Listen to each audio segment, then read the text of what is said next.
గుంటూరు ఇది main బైపాస్ని connect చేసేటువంటి bypass కాబట్టి ఒకటి హైదరాబాద్కి చాలా ఫాస్ట్గా వెళ్ళిపోతాం ఇది కనుక కంప్లీట్ అయిపోతే. రెండోది హాఫ్ బైపాస్ని బ్లాక్ చేయడం వల్ల ఇక్కడ చుట్టుపక్కల కొంచెం చిన్న చిన్న ప్రాబ్లమ్స్ ఉన్నాయి. ఫాస్ట్గా దీన్ని కంప్లీట్ చేయాలంటే వర్షాలు పడటం వల్ల కొద్దిగా లేట్ అయింది. బట్ ఈ డిసెంబర్కి ఎట్టి పరిస్థితుల్లో కంప్లీట్ చేస్తానని చెప్పారు. చేస్తే ఇదే మెయిన్ బైపాస్ అయిపోతుంది గుంటూరు నుంచి వెళ్ళే వాళ్ళకి కానీ అందరికి కూడా. సో ఒకసారి ఇంకెక్కడన్నా బాటిల్ నెక్స్ ఏమైనా ఉన్నాయా, మేమేమన్నా చేయాలా, అదేవిధంగా చిన్న చిన్న ఇక్కడ పక్కన స్కూల్స్లో ఉండే వాళ్ళకి కూడా స్మాల్ ప్రాబ్లమ్స్ ఉన్నాయి, కొంచెం లేట్ అవ్వటం వల్లనే వచ్చాం. బట్ ఓవరాల్గా డీటెయిల్స్ అంతా బాగానే ఉన్నాయి. పార్వతీ సింగ్ గారు కూడా బాగా పర్సనల్ ఇంట్రెస్ట్ తీసుకొని చేస్తూ ఉన్నారు. వారికి కూడా ధన్యవాదాలు. ఎందుకంటే మంచి అధికారులు ఉంటేనే ఏమైనా ముందుకెళ్తూ ఉంటాయి. ఓవరాల్గా బాగుంది. దసరాకి కొంచెం అవకాశం ఉందా? దసరా వరకు వెళ్ళడానికి ఏదైనా కొంచెం రూట్ అయిన అవకాశాలు ఉన్నాయి? దసరాకి కష్టం. ఇది ఓపెన్ అవ్వాలంటే కృష్ణా బ్రిడ్జ్ నుంచి అక్కడి నుంచి మాత్రమే అవుతుంది. October 15th. ఇది సంక్రాంతికి పెట్టుకోండి.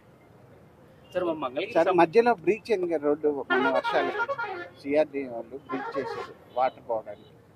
అది దగ్గర అది వాగు దగ్గర వెంట్స్ క్లియరెన్స్ అప్పుడు ఏంటంటే మనం వెంట్స్ క్లియర్ చేయడానికి ముందే ఈ ఫ్లాష్ ఫ్లడ్స్ రావడం వల్ల చేయలేము. బట్ నో క్లియరెన్స్ ఆల్రెడీ జరుగుతుంది. అంటే చాలా వరకు క్లియర్ చేశారు. అది కూడా మాట్లాడాం. అది 2-3 జనరల్ ఇష్యూస్ ఉన్నాయి. ఆ వెంట్స్ ఒకటి, తర్వాత మనకి సర్వీస్ రోడ్స్ కూడా ఈ వర్షాలతో బాగా పాడైపోయినాయి నేషనల్ హైవే పక్కన.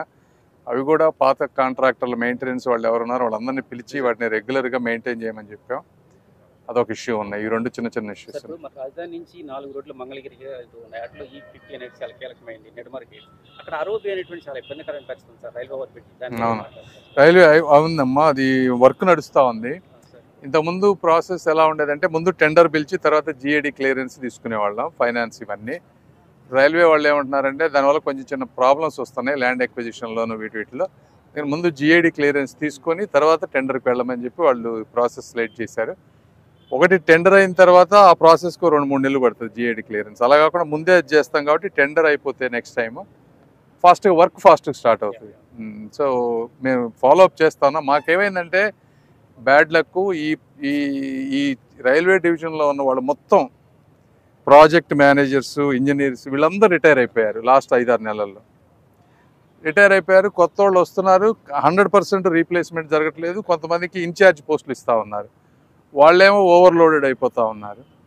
దీంతో అనుకున్న దానికంటే 1 నెల మాకు లేట్ అయింది. ఇదే కాదు, తర్వాత అక్కడ 2 ఇన్నర్ రింగ్ రోడ్డు, ఒక ఆర్ఓబీను, తర్వాత పలకలూరు, ఈ 3 ఆర్ఓబీలు అర్జెంటుగా టెండరింగ్కి అవి 2 టెండర్లు అయిపోయినాయి. జిఏడీలో పెండింగ్ ఉంది అక్కడ. ఇదేమో జిఏడీలో పెండింగ్ అయిన తర్వాత టెండర్కి వెళ్తుంది. ఏదైనా 2-3 నెలల్లో దాదాపు ఈ 3 స్టార్ట్ చేస్తాం. రైల్వే అధికారులు కూడా పక్కనే ఉన్నారు. అమరావతి రాజధాని దిశ మధ్యటువంటి అవుటర్ రింగ్ రోడ్ ఏంటి సార్ అప్డేట్ ఏంటి, ఎంతవరకు వచ్చింది?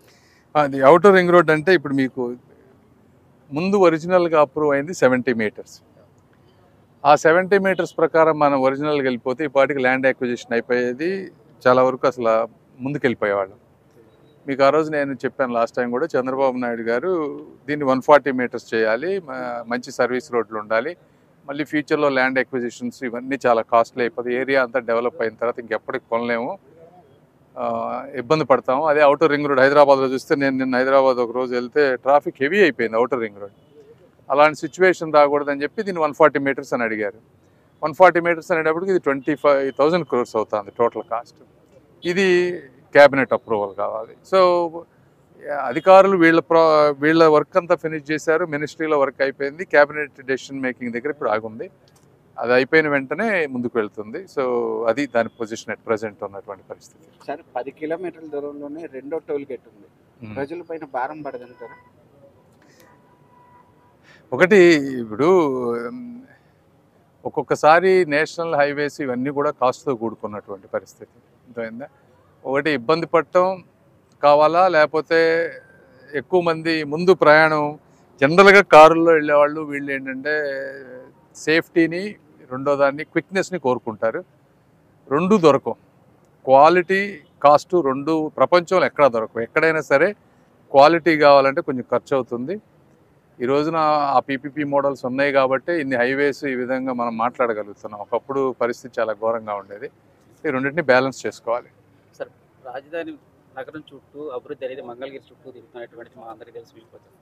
మంగళగిరి ప్రజానికానికి యాజ్ ఏ సెంట్రల్ మినిస్టర్గా మీరు ఎలాంటి ఇష్యూ తెచ్చుకుంటారు డెవలప్మెంట్ విషయంలో? అంటే ఇందులో 2-3 రకాలమ్మా. ఒకటి సెంట్రల్ స్కోప్లో ఉండే వాటిని మేము పికప్ చేసుకుంటాం. అంటే ఇప్పుడు నిర్మర్ ఆర్ఓబి కానీ, ఈ హైవేస్ కంప్లీట్ చేసుకోవటం కానీ, అక్కడ railway station, Amrit Bharat railway station, దానికి కావాల్సిన యాక్సెస్ రోడ్లు, రైల్వే అధికారులతో కూడా ఇలాంటివన్నీ మేము కొంత వర్క్. అదేవిధంగా టెక్స్టైల్ పార్క్ అడిగారు, గోల్డ్ క్లస్టర్ ఒకటి అడిగారు. వీటికి తర్వాత ప్రసాదం స్కీము, ఆ టెంపుల్ని డెవలప్ చేయడానికి ఇట్లా నారా లోకేష్ గారు కొన్ని ఆ నియోజకవర్గంలో ఉన్న వాటిని మాకు అప్పచెప్తారు.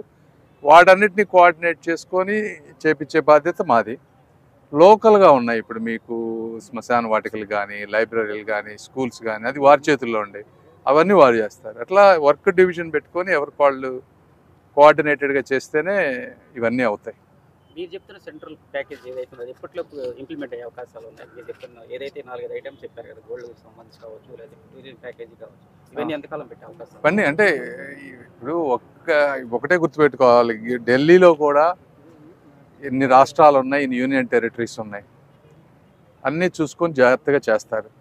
మనం కూడా అన్నీ 5-6 ఏళ్ళు ఏమీ చేయకుండా ఒక్కసారి ఒక సంవత్సరంలో అన్నీ అయిపోవాలంటే అవి జరగవు. ఈ రోజునైతే విపరీతమైనటువంటి ప్రయత్నం అయితే జరుగుతూ ఉంది, అంతే కదా. ఇప్పుడు ఒక పార్లమెంట్ సెగ్మెంట్లో 7 ఆర్ఓబీలు ఇచ్చిన చరిత్ర ఎక్కడన్నా ఉందా? అలానే మనం కూడా అదేవిధంగా చేయకుండా బ్యాలెన్స్డ్గా చేసుకొని, సిచ్యువేషన్ అర్థం చేసుకొని ఎంతవరకు చేయగలమో అంతవరకు చేసుకుంటూ వస్తాం. Okay sir, thank you. Thank you. Thank you sir.